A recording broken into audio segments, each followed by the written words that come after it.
নেতৃত্ব দিলে দোষের কিছু নাই, নেতৃত্ব পেলেও দোষের কিছু নাই। একজন মেম্বার হোক, একজন চেয়ারম্যান হোক, একজন এমপি হোক, একজন মন্ত্রী হোক, একজন পিএম হোক, যাকে আল্লাহ পাক যেখানে দায়িত্ব দিবেন, খলিফা হিসেবে তার কাজ কি বলতো? ফাহকুম বাইনান নাস বিল হক, সত্য ন্যায়ের মানদণ্ডে মানুষের মাঝখানে বিচার ফয়সালা। কিন্তু ফাংশনটা কি? একজন খলিফার কাজটা কি? আবু বকর সিদ্দিক কেমন খলিফা ছিলেন? ওমর কেমন ছিলেন? উসমান কেমন ছিলেন? আলী কেমন ছিলেন রাদিয়াল্লাহু আনহুম আজমাইন? তারা এই আয়াতের আহ্বান করতেন, ফাহকুম বাইনান নাস বিল হক, মানুষের মাঝখানে ন্যায় বিচার। দাউদ, ইন্না জাআলনাকা খলিফাতান ফিল আরদ, আমি আল্লাহ তোমাকে এই জমিনে খলিফা করেছি। সুবহানাল্লাহ। এবং এই জমিন বলতে কিন্তু এখন জেরুজালেম, আর মানে এখানে কিন্তু ওই বাইতুল মুকাদ্দাস, তিনি ওখান থেকেই বিশ্ব শাসন করেছিলেন। তোমার দায়িত্ব কি হে দাও, তোমার কাজটা কি? ফাহকুম বাইনান নাস বিল হক, সূরা সাদ পড়বেন। তোমার কাজ হচ্ছে মানুষের মাঝে, অনুসারী জনগণের মাঝে তুমি ন্যায় বিচার প্রতিষ্ঠা করবে। কি করবে? তার মানে একজন যে কেউ ন্যায় বিচার কথা বলা হয়েছে, ন্যায় বিচার। এখন ন্যায় বিচার কতটুকু কি হচ্ছে না হচ্ছে এটা আপনারা হচ্ছে ভালো জানেন, আমি এইসব নিয়ে কথা বলতে চাই না। কিন্তু আমাদের কাজ এতটুকুই, যাকে আল্লাহ যেখানে দায়িত্ব দিবেন ন্যায় বিচার। আরো আল্লাহ বলছেন, আয়াতটা শেষ হয়নি, আরো সামনে একটু আছে। আল্লাহ বলছেন ওয়ালা তাত্তাবিউল হাওয়া, ন্যায় বিচার করো এবং নিজের হাওয়া প্রবৃত্তির অনুসরণ করো। নিজের মন গড়া বিধানের অনুসরণ করো না, নিজের প্রবৃত্তির দাসত্ব করো না। যদি করো তাহলে কি হবে? ইউদিল্লাকা আন সাবিলিল্লাহ, তাহলে আল্লাহ পাকের এই সরল পথ থেকে ওই প্রবৃত্তির অনুসরণ তোমাকে বিচ্যুত করে দিবে। কার কথা এগুলো? আল্লাহর কথা। ইন্নাল্লাযীনা ইউদিল্লুনা আন সাবিলিল্লাহ, পরের আয়াত, নিশ্চয়ই যারা আল্লাহ পাকের সরল পথ থেকে বিচ্যুত হয়ে গেছে, লাহুম আযাবুন শাদীদ, তাদের জন্য কঠিন শাস্তি আছে। আযাবুন শাদীদ মানে কঠিন শাস্তি আছে। বিমা নাসু ইয়াউমাল হিসাব, এই কারণে যে তারা হিসাবের দিনটা ভুলে গিয়েছে। এই দুইটা আয়াত সময় দিলাম আপনাকে। আল্লাহ পাক যাকে যেখানে দায়িত্ব দিবেন সব সময় এই দুইটা আয়াত মাথায় রাখবেন। যে আল্লাহ পাক আপনাকে দাউদ আলাইহিস সালামের মতো কাজ দিয়েছেন, আল্লাহ পাক আপনাকে আদম আলাইহিস সালামের মতো কাজ দিয়েছেন। যাকেই দেখ, X Y Z whoever he is, এটা আমাদের দেখার বিষয়। আমরা ধর্মতাত্ত্বিক দৃষ্টিকোণ থেকে শুধু মূলনীতিগুলো বলব। তাহলে এখানে খলিফার কাজ কি বুঝতে পারলেন? মানুষের মাঝে ন্যায় বিচার প্রতিষ্ঠা করা, প্রবৃত্তির দাসত্ব না করা। যদি করি তাহলে কঠিন শাস্তি অপেক্ষা করছে। এখন আসেন, আল্লাহ নবী সাল্লাল্লাহু আলাইহি ওয়াসাল্লাম কি এই আয়াতের উপর আমল করে যান নাই? গেছেন না যান নাই? তার জীবদ্দশায়, তার 23 বছরের এই নববী জীবনে কেউ কখনো জুলুমের শিকার হয়েছিল? বলেন তো, কেউ বলতে পারবে বুকে হাত দিয়ে যে একজন মানুষ জুলুমের শিকার হয়েছে? তার রেখে যাওয়া ইসলামের এই প্ল্যাটফর্মের উপরে আবু বকর সিদ্দিক শাসন চালিয়েছেন 2.5 বছরের মতো। আবু বকর সিদ্দিকের সময় কি কেউ জুলুমের শিকার হয়েছিল? তিনি কি এই আয়াতগুলোর উপর আমল করেছিলেন না করেন নাই? তাহলে তিনি একজন সফল খলিফা ছিলেন। আমরা খলিফা এবং খেলাফা দুটোর ব্যাখ্যা বুঝতে পারলাম। যে খলিফা আল্লাহ পাকের বিধান মেনে বিচার ফয়সালা করে, ওই শাসন ব্যবস্থাটাকেই বলা হয় খিলাফা।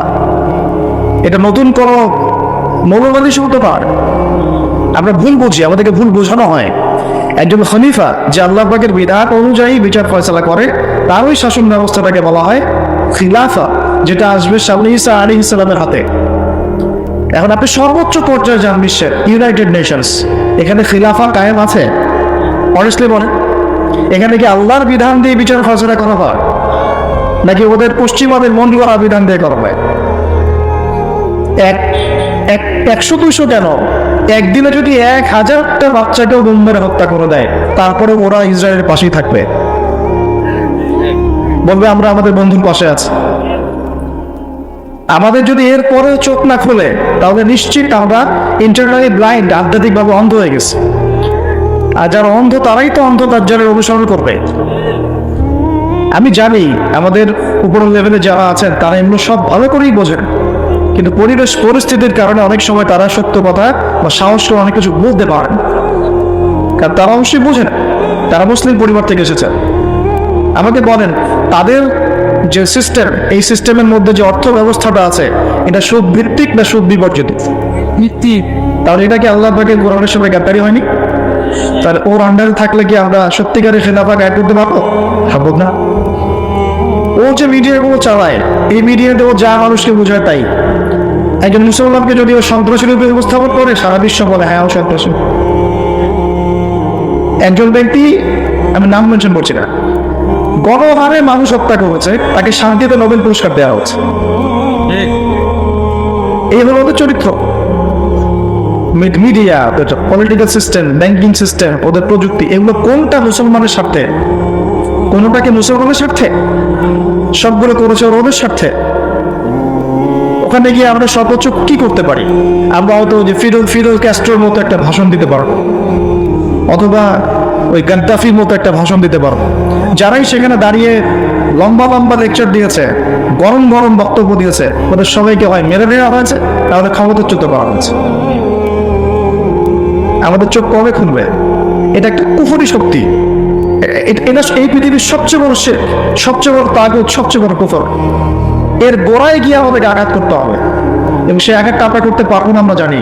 সে আঘাতটা করবে ইমামুল মাহদী ঈসা আলাইহিস সালাম। আমি জানি আমরা কিছু করতে পারবো, আমি আপনাকে করতেও বলছি না কিছু, ভবিষ্যৎটা বলে দিচ্ছি ইনশাআল্লাহ। এই বৈশ্বিক এই শিরক আর কুফর তাগুতের গোড়ায় সে করে আঘাতটা করবে কে? ইমামুল মাহদী ঈসা আলাইহিস সালাম। তারপরে আবার জেরুজালেম থেকে বিশ্ব শাসন হবে ইনশাআল্লাহ। তখন প্রত্যেকটা মুসলমানের হক অধিকার রক্ষা করা হবে। তখন মুসলমানরা এইভাবে মাথা নত করে বাঁচবে না, মাথা উঁচু করে বাঁচবে ইনশাআল্লাহ। এত সহজ যে মুসলিম বাচ্চাদেরকে বোমারে হত্যা করে ফেললো। আমি আপনাদেরকে দলিল দিলে রাত 2টা বেজে যাবে। একজন সাহাবীর হত্যার প্রতিশোধ নেওয়ার জন্য নবী সাল্লাল্লাহু আলাইহি ওয়াসাল্লাম 30,000 সৈন্যবাহিনী রেডি করে রোমানদের বিরুদ্ধে যুদ্ধ করতে পারছে। কজন সাহাবী? আবার একজন দিনী বোন, মুসলিম রমণী মহিলা সাহাবী ইজ্জতের বিনিময়ে পুরা বনু কুরাইজার সাথে নবী যুদ্ধ করেছেন।